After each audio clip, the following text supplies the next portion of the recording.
The humans had always been the joke of the galaxy. Their ships were slow, their weapons outdated, and their tactics confusing to the more advanced alien species. When Earth joined the Galactic Alliance, most members saw it as a mistake. The Vortrak called them clumsy, the Threxians called them weak, and the Xeric didn't even think they belonged in space at all. In a sleek alien warship orbiting a distant moon, a meeting was taking place. Senator Gregory Hayes sat across from the alien delegates, his face calm but his mind racing. He had heard the laughter before, but this time it felt worse. The aliens spoke with smug voices, making jokes about human ships being museum pieces. "You ask for more time," said the lead Vortrak diplomat, his voice dripping with mockery. "But why should we wait for a species that cannot keep up?" Hayes did not respond right away. He simply looked around the room, seeing nods and smiles on alien faces. They enjoyed this. They enjoyed treating humanity like a joke. Back on Earth, Admiral Elena Cruz watched the live feed from the meeting. She sat alone in her office, the lights dimmed, the city outside glowing under stormy skies. She knew what the others didn't. While the aliens laughed, something new was waiting in the dark. Meanwhile, Captain Jason Rourke was sitting in a small transport ship, heading toward an unknown location. He had no idea where he was going, only that the orders came directly from high command. Beside him, a few soldiers whispered theories. Some thought they were being sent to a forgotten base. Others believed it was something bigger. Rourke was quiet. He had flown nearly every fighter model the human fleet had, and he had seen how far behind they truly were. He had seen human ships explode while alien ones danced through fire untouched. But now, something had changed. He looked out the window as the transport neared a hidden station near Neptune's edge. It was old, almost abandoned, but inside something massive was waiting. Project Titan. A secret years in the making. As the ramp lowered, Rourke stepped onto the cold metal floor of the docking bay. Ahead of him stood a huge shadow. A warship, unlike anything ever built by human hands. This was not just another ship. This was the IF's Aegis. And soon, the galaxy would stop laughing. The IF's Aegis sat in the dark like a sleeping beast. Its hull was thick with armor, its frame built from a mix of human steel and alien alloys. Lights flickered along its surface as systems slowly powered up. Inside, the air was cool and still. This was not just another warship, it was something new. Jason Rourke walked through the halls with a small team of engineers and soldiers. Most of them had no idea what they were walking into. They had been chosen for their skills, their silence, and their loyalty. Some had heard rumors about Project Titan, but none believed it would ever be real. A voice echoed through the halls.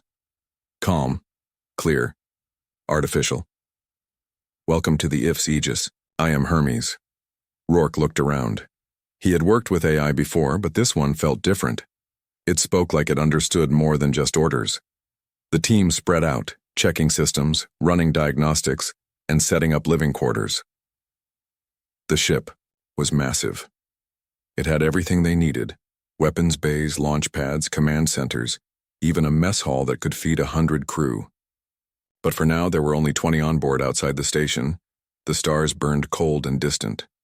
Neptune floated silently beyond the docking bay windows. Nothing else was out there, just empty space and time.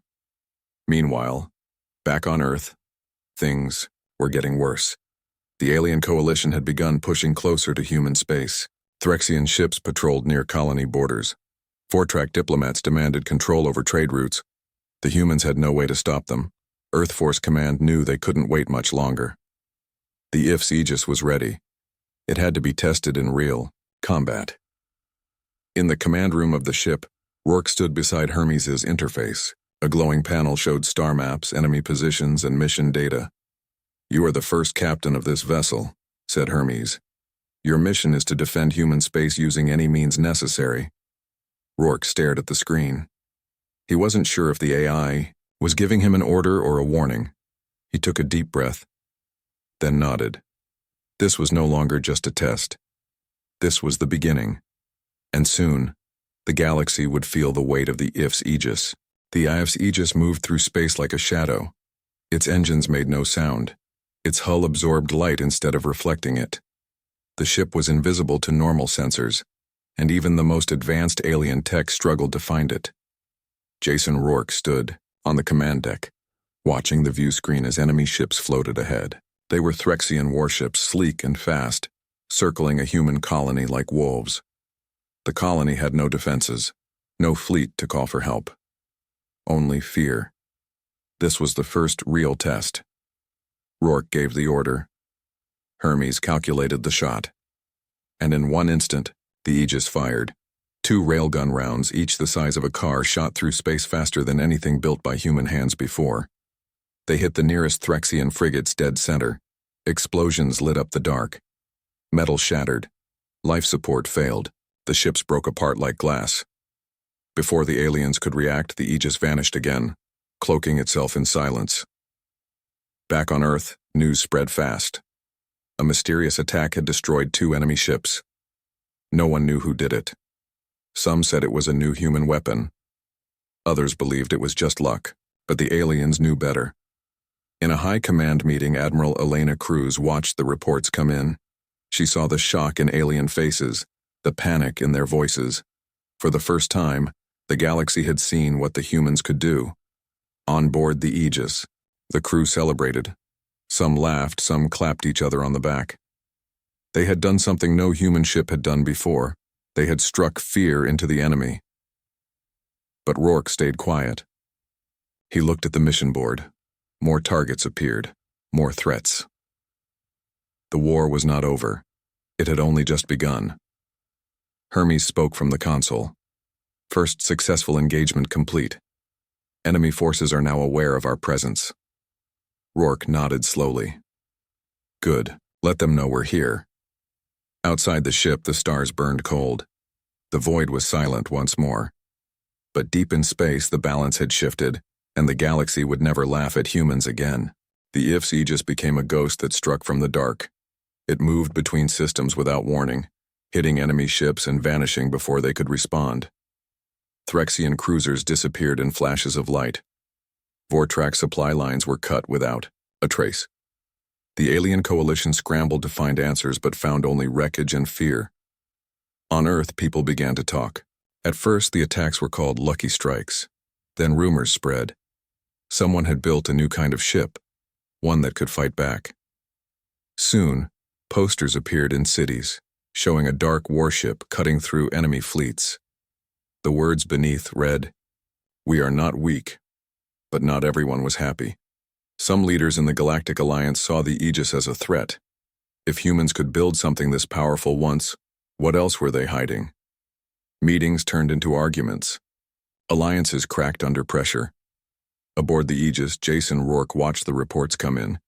He saw the panic in alien voices, the way their ships hesitated before entering contested space. He knew they were afraid. But he also knew they would learn, adapt, strike back harder. Hermes remained calm through it all. The AI tracked enemy movements, calculated battle odds, and gave advice with cold precision. But sometimes Rourke noticed small changes. Hermes spoke faster, made decisions before being asked. Once, during a mission, it redirected power to shields, without waiting for an order.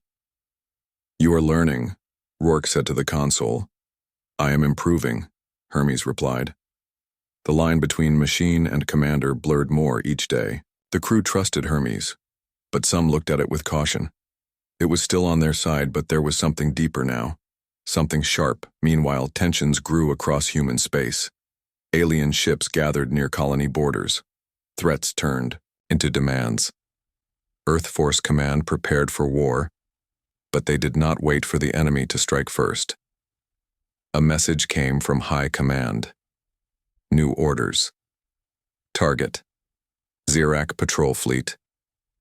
Mission: show them we are ready.